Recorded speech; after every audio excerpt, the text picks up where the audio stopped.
Tarobá, a TV da gente do Paraná.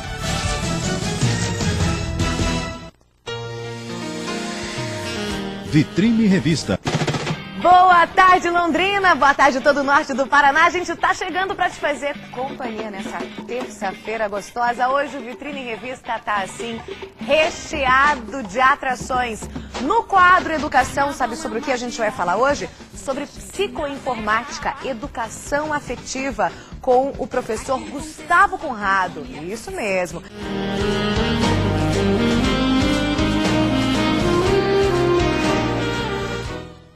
E a gente recebe o professor Gustavo Conrado para falar sobre psicoinformática, educação afetiva. Boa tarde. Boa tarde. Muito obrigada por ter vindo. Obrigado pelo espaço, né? A gente está aqui para falar sobre a questão da afetividade na educação, né? O que é isso, afetividade na educação? Dentro da educação escolar. Na verdade, a minha formação, eu sou analista de sistemas e fazem 11 anos que eu pesquiso sobre tecnologia na educação escolar. E faz parte da minha dissertação de mestrado e foi aonde eu, por ser filho de educadores, meus pais são professores e eu convivi com a educação desde berço, né? Então, percebi que a transformação, né, da década de 60, 70, né, onde os pais estavam mais, a mãe principalmente estava mais presente no lar, então você poderia trabalhar mais a afetividade da criança. Hoje se fala muito sobre a questão da violência dentro da educação. E o que fazer com isso? Então, daí, dentro desse estudo, eu desenvolvi, então, o método que trabalha essa questão dos valores, que a base da psicoinformática é o amor, o respeito, a família e a caridade. E com isso desenvolvi material, né, para poder se trabalhar dentro da educação essa questão do afeto. Né? Ou seja, trabalhar, esse mestrado em educação, que você está com esse foco aí, é trabalhar um pouquinho a inteligência emocional. Certo. É isso, dentro da educação. Dentro da educação, sim, porque a afetividade é algo que está inerente ao ser humano. Então, como expressar isso? Então, às vezes, no decorrer da minha pesquisa, foi uma pesquisa assim, prática. Vamos soltar as imagens aí enquanto o professor fala? Pode soltando as imagens. Vamos lá, professor. Essas imagens são dentro da educação especial, que nós estamos fazendo esse trabalho lá na educação especial na cidade de Juraí. Né? Esses alunos são do Centro Tecnológico, eu tenho um centro ao qual eu desenvolvi esse trabalho, que fica na cidade de Açaí.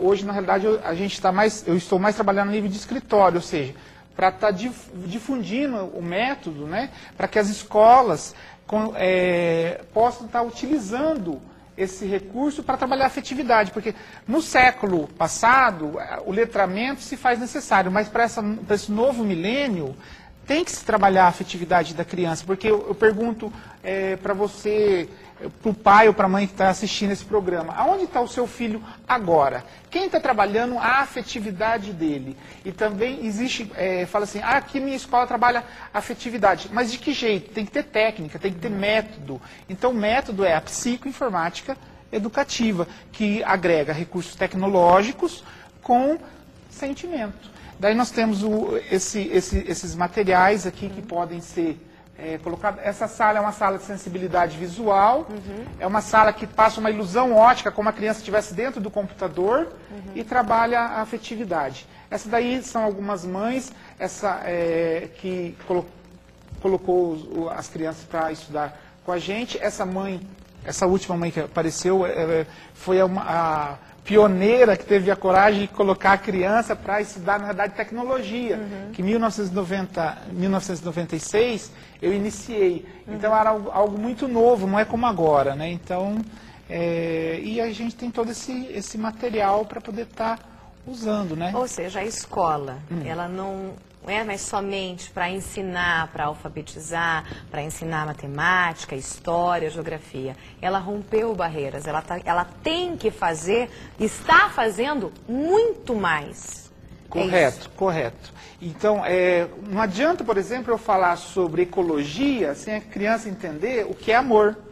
Não adianta eu falar sobre ecologia sem a criança entender o que é respeito. Então, daí tem os brinquedos psicotecnológicos, que são os brinquedos que eu criei, que são os Chromics, São esses aqui, que são os bonequinhos que vão trabalhar a afetividade da criança. Na verdade, ele tem nome de tecnologia, porque a função deles é o maximiza, esse primeiro, que é o amor, o vermelho. Vermelhinho. Ah, as cores. Bem semiótico, né? Tudo interligado. O maximiza, o minimiza é o respeito, que é o amarelinho. Amarelo. O restaura é a família, que é o verde. E o azul é a caridade, que é o fecha, né? Então, é o maximiza, o minimiza, o restaura e o fecha. O amor, o respeito, a família e a caridade. A psicotecnologia afetiva, que é a técnica que eu desenvolvi, ela faz o quê? Ela introduz no pensar da criança o sentimento. Porque quando a criança tem um contato com esse boneco, que ele é o amor, você está pondo a palavra amor no pensar dessa criança. E trabalhando todo o conceito, então, para minimizar essa questão. Por exemplo, os pais, hoje, a necessidade do mercado, todo mundo está trabalhando, né? Então você volta e passa os conceitos para o teu filho, mas às vezes você passa o quê? Uma hora, 2 horas de diálogo com o seu filho. E os brinquedos psicotecnológicos vão trabalhar essas questões, que é o amor, o respeito. Então, quando a criança está com um Chromix amarelo, ele está com respeito. Então, você está introduzindo o pensar do respeito no pensar dessa criança. Meu amor não tá querendo ficar em pé, não. Ó, ele tá caindo toda hora. Meu amor não quer ficar em pé, não. Ele observa que o amor ele tá encostado com respeito. Ó, amor e respeito, viu, gente? Tô tentando abraçar os dois. Os dois, deixar os dois abraçados. Amor e respeito. Então, fica quietinho. Na realidade, a empresa que produz esse material é a Fun and Play, no Rio de Janeiro, em Teresópolis. E a partir do dia 15, esses brinquedos vão estar também para os pais, disponíveis para os pais terem acesso. Na realidade, os Chromix é um projeto que eu desenvolvo em parceria com as empresas, né? E também a parte de recurso arrecadado com esse material vai ser destinado à área de saúde, porque eu observo muito, eu sou da área de tecnologia, e observo assim que a tecnologia ela avança muito, mas o que esses profissionais na área de tecnologia faz na questão da saúde humana, entendeu? Por exemplo, faturamentos fantásticos e investimento em pesquisa na área de saúde, entendeu? Então, a gente observa a necessidade, né? Então, é a questão da humanização da tecnologia. Então, na verdade, a gente quer humanizar o recurso tecnológico. Então, o computador ele é apenas uma ferramenta. E, às vezes, ocorre muito, que eu percebo dentro das escolas, que acham o fato da escola estar informatizada não indica que ela tem tecnologia. Ela tem o computador, mas às vezes não tem a tecnologia. E às vezes a gente subentende que há tecnologia. E isso não é tecnologia.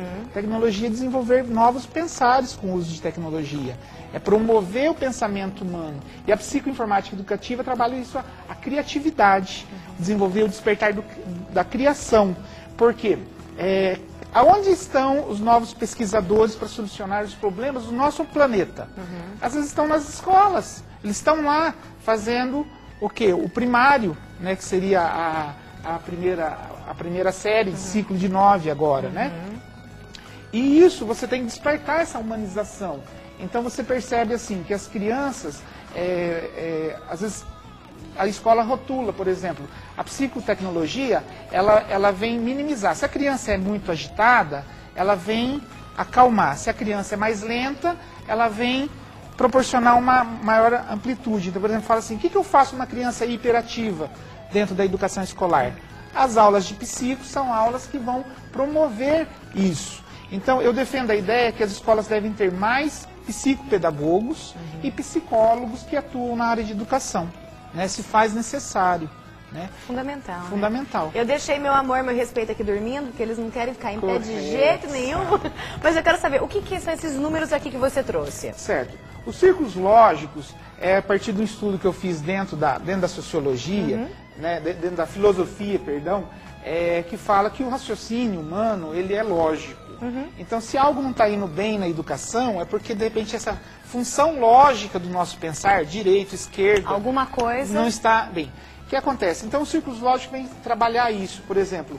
Então, é um brinquedo que tem a ver com tecnologia, porque ele parece um pé de mouse. Eu ia falar, parece né? Um pé de mouse, mas ele trabalha o raciocínio lógico. Por exemplo, existe uma conversa antes com a criança, onde eu passo, converso e falo para ela, atenção, você vai conseguir. Ou seja, que a criança, você tem que preparar a criança a romper os obstáculos que ela vai enfrentar na vida. E um obstáculo é esse, porque ele não sabe como vai ser feito essa atividade. Então, às vezes, ela fica meio tensa para desenvolver isso. Então, você começa a passar, é o segurar nas mãos e olhar nos olhos, passando a confiança e a segurança e a calma e a tranquilidade para essa criança a ser instruída. Diferente da postura do professor que só está lá na frente e passando informação, conhecimento só, como se fosse abrir a cabeça da criança e colocar tudo lá dentro. Não é assim que funciona. A gente sabe que não é assim. O sentimento. Então, os círculos lógicos, por exemplo, se a criança ela é mais lenta dentro da educação, então eu uso círculos lógicos na cor amarela. Por exemplo, 1, 2, 3, 4, 5. Por que na cor amarela? Porque a cor amarela, ela desperta mais o pensar da criança, entendeu? Agora, por exemplo, se a criança é agitada, como que eu faço? Círculos lógicos na cor azul. Porque a psicoinformática educativa ela é baseada no estudo de uso de mídias eletrônicas, recursos computacionais, luz e cor. Então, eu agradeço esse espaço que a mídia me dá, porque, na realidade, é um trabalho de mídia mesmo. É, tipo, a gente está levando a mídia para educação. Fantástico. Entendeu? Os círculos lógicos na cor azul, então você trabalha também a fonética da criança, né? Por exemplo, 1, E, 3, O, 5. A criança volta repetindo o processo. 1, E, 3, O, 5. E assim você vai criando níveis. Se a criança, se você fizer um trabalho diário com ela, você vai perceber que ela vai ter um rendimento melhor dentro da educação. Sem necessidade daquela cobrança, de nota, daquela avaliação. Correto. É uma coisa assim, você tem que também avaliar como que a criança tá. A criança chegou triste na escola. Bom, ela é obrigada a saber, ela tem que fazer. Não é assim. É tudo respeitando o indivíduo, cada um. Porque não é perfeito. Um grupo só, é o indivíduo. E é isso também que a psicoinformática faz. Ou seja, é muito mais abrangente do que a gente imagina, né? E a gente tem assunto aqui para falar, pelo amor de Deus, né? Com certeza. Muito assunto. Sara, na realidade, o que eu falo nas minhas palestras é o seguinte, que o pensar, nesse novo milênio, nós estamos educando o pensar da criança, entendeu? Não só o indivíduo, o pensar dela, porque a arma na mão do bandido é o reflexo daquilo que ele está pensando. Então, se a gente trabalha esse pensar no amor, no respeito, na família e na caridade, então você vai potencializar esse pensar da criança. Com certeza, futuramente, nós teremos uma sociedade mais humanizada, né? Então, e é muito difícil, por quê? Porque o MEC não se faz parte do quadro do MEC. Da grade curricular tradicional. Então, e a gente tem uma certa, também eu percebo nesse período de estar colocando esse material, a resistência que os próprios educadores têm, porque é muito novo, entendeu? E tem a necessidade, mas uma hora por questões financeiras, falar, falta recurso, falta isso, mas não, quando a gente realmente quer fazer educação, e fazer educação com qualidade, se faz. E uma educação completa, E né? completa, Em todos os níveis. Em todos os níveis, né? Professor, gostaria de te agradecer, Gustavo Conrado. Antes de encerrar, eu quero mandar um beijo pro José Otávio, que está assistindo a gente. É o filho do professor, né? Que idade que o José Otávio tem? 6 anos. 6 anos, José Otávio. Beijo pra você, tá bom? Assistindo o papai, gostou, né? Legal. Parabéns pelo seu trabalho, parabéns pelas suas pesquisas. Eu acredito que aos pouquinhos as pessoas, as escolas estão tomando essa conscientização, né? E aos pouquinhos a gente chega lá. E a gente está trazendo aqui exatamente você para mostrar exatamente isso. E eu quero te chamar outras vezes. Infelizmente o nosso tempo é muito curto. Você sabe que a televisão é assim. Mas vamos combinar outra vez de novo? Correto, com certeza. Será um prazer, né? Que a gente pode estar falando sobre a questão. Tem algum telefone para a gente passar do centro? Tenho. Eu vou deixar o meu celular. Tudo bem, vamos. 8802-7131. 8802-7131 é o telefone do professor Conrado, do Centro Tecnológico São Conrado. A gente pode trabalhar com a parte de capacitação. A escola que queiram trabalhar com a psicotecnologia efetiva, é só entrar em contato, a gente capacita os professores. Fantástico. Porque não é uma matéria, é uma matéria que vai em todas as áreas do conhecimento. Isso é fantástico. Completa, educação completa. Muito obrigada, professor. Obrigado.